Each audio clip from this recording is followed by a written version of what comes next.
ಸೋಮವಾರದಿಂದ ರಾಜ್ಯದಲ್ಲಿ ಓಡಾಡುವಂತಿಲ್ಲ Ola, Uber, Rapido, bike, taxi. High court ಆದೇಶ. ಕರ್ನಾಟಕದಲ್ಲಿ ಬೈಕು, ಟ್ಯಾಕ್ಸಿ ಬ್ಯಾನು.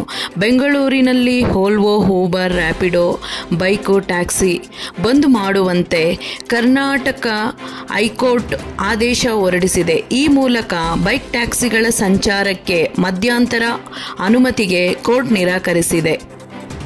ಬೆಂಗಳೂರು ಕರ್ನಾಟಕದಲ್ಲಿ ಆ್ಯಪ್ ಆಧಾರಿತ ದ್ವಿಚಕ್ರ ವಾಹನ ಬೈಕ್ ಚಲಾಯಿಸುವವರಿಗೆ ಇದೀಗ ಕೋರ್ಟ್ ಬಿಗ್ ಶಾಕ್ ನೀಡಿದೆ. ಓಲ್ವೋ, ಊಬರ್, ರ್ಯಾಪಿಡೋ, ಬೈಕು, ಟ್ಯಾಕ್ಸಿಗಳು ಇದೀಗ ಹೊಸ ಟೆನ್ಷನ್ ಶುರುವಾಗಿದೆ. ಈಗಾಗಲೇ ಬ್ಯಾನ್ ಭೀತಿಯಲ್ಲಿರುವ ಇವರುಗಳು ಬೈಕು, ಟ್ಯಾಕ್ಸಿಗಳು ವಿಚಾರಕ್ಕೆ ಮಧ್ಯಂತರ ಅನುಮತಿಗೆ ಕೋರ್ಟ್ ನಿರಾಕರಿಸಿದೆ. ಅಲ್ಲದೆ ಈಗಾಗಲೇ ಓಲ್ವೋ, ಊಬರ್, ರ್ಯಾಪಿಡೋ, ಬೈಕು, ಟ್ಯಾಕ್ಸಿಗಳನ್ನು ಬೆಂಗಳೂರಿನಲ್ಲಿ ಬಂದ್ ಮಾಡುವಂತೆ ಈಗಾಗಲೇ ಹೈಕೋರ್ಟ್ ಆದೇಶಿಸಿದೆ. ಬೈಕು, ಟ್ಯಾಕ್ಸಿಗಳಿಗೆ ಬ್ರೇಕ್. ಹೌದು, ಬೆಂಗಳೂರಿನಲ್ಲಿ Ola, Uber, Rapido, bike, taxi ಬಂದ್ ಮಾಡುವಂತೆ ಕರ್ನಾಟಕ ಹೈಕೋರ್ಟ್ ಆದೇಶ ಹೊರಡಿಸಿದೆ. ಆದರೆ ಇದೇ ವಿಚಾರಣವನ್ನು ಪ್ರಶ್ನಿಸಿ ಸಲ್ಲಿಸಲಾಗಿದ್ದ ಮೇಲವಧಿಯನ್ನು ವಿಚಾರಣೆ ನಡೆಸಿದ ಹೈಕೋರ್ಟ್ ಬೈಕು, ಟ್ಯಾಕ್ಸಿಗಳ ವಿಚಾರಕ್ಕೆ ಮಧ್ಯಂತರ ಅನುಮತಿ ನೀಡಲು ನಿರಾಕರಿಸಿದೆ. ಈ ಮೂಲಕ ಬೆಂಗಳೂರಿನಲ್ಲಿ ಬೈಕು, ಟ್ಯಾಕ್ಸಿಗಳು ಓಡಾಡಲಿಕ್ಕೆ ಬ್ರೇಕ್ ಬೀಳಲಿದೆ.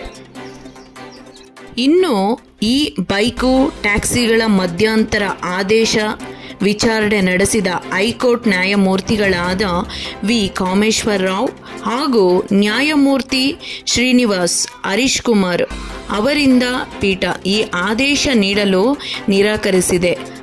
ಅಲ್ಲದೆ ಮೇಲ್ಮನವಿಯನ್ನು ಅರ್ಜಿಯನ್ನು ಜೂನ್ 24ರಂದು ಅಂತಿಮವಾಗಿ ತೀರ್ಪು ನೀಡುವುದಾಗಿ ತಿಳಿಸಿದೆ. ಇದರಿಂದಾಗಿ ಜೂನ್ 16ರಂದು ಅಂದರೆ ಇದೇ ಸೋಮವಾರದಿಂದ ಬೆಂಗಳೂರು ಸೇರಿದಂತೆ ರಾಜ್ಯದಲ್ಲಿ ಎಲ್ಲಿಯೂ Volvo, Uber, Rapido, bike, taxi ಸೇವೆ ಇರುವುದಿಲ್ಲ. ಯೆಲ್ಲೋ ಬೋರ್ಡ್ಗಳ ಅನುಮತಿ ಕೋರಿ ಅರ್ಜಿ. ಇನ್ನು ಮೋಟಾರ್ ವಾಹನ ಕಾಯ್ದೆಯ ನಿಯಮಗಳ ಪ್ರಕಾರವಾಗಿ ಸಾರಿಗೆ ವಾಹನಗಳಂತೆ ಬೈಕು, ಟ್ಯಾಕ್ಸಿ ಅನುಮತಿ ನೀಡಬೇಕು ಎಂದು ರಾಜ್ಯ ಸರ್ಕಾರಕ್ಕೆ ನಿರ್ದೇಶಿಸಬೇಕು ಎಂದು ಕೋರಿ ಊಬರ್ ಇಂಡಿಯಾ, ರೂಫೆನ್ ಟ್ರಾನ್ಸಾಕ್ಷನ್ಸ್ ಸರ್ವಿಸ್ ಮತ್ತು ಎನ್ಐ ಟೆಕ್ನಾಲಜೀಸ್ ಪ್ರತ್ಯಕ್ಷ ಅರ್ಜಿಗಳನ್ನು ಸಲ್ಲಿಸಿದ್ದವು.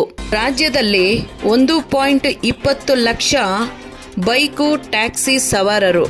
ಇದರ ನಡುವೆ ಸರ್ಕಾರವು ಮೋಟಾರ್ ವಾಹನ ಕಾಯ್ದೆ 1988ರ ಸೆಕ್ಷನ್ 93ರ ಅಡಿಯಲ್ಲಿ ಅಗತ್ಯ ನಿಯಮಗಳೊಂದಿಗಿನ ಸಂಬಂಧಿತ ಮಾರ್ಗಸೂಚನೆಗಳನ್ನು ತಿಳಿಸಿದ ಹೊರತು ರಾಜ್ಯದಲ್ಲಿ ಬೈಕು, ಟ್ಯಾಕ್ಸಿಗಳು ಕಾರ್ಯನಿರ್ವಹಿಸಲು ಸಾಧ್ಯವಿಲ್ಲ ಎಂದು ಹೈಕೋರ್ಟ್ ಇದಕ್ಕೂ ಮುನ್ನವೇ ತೀರ್ಪು ನೀಡಿತು.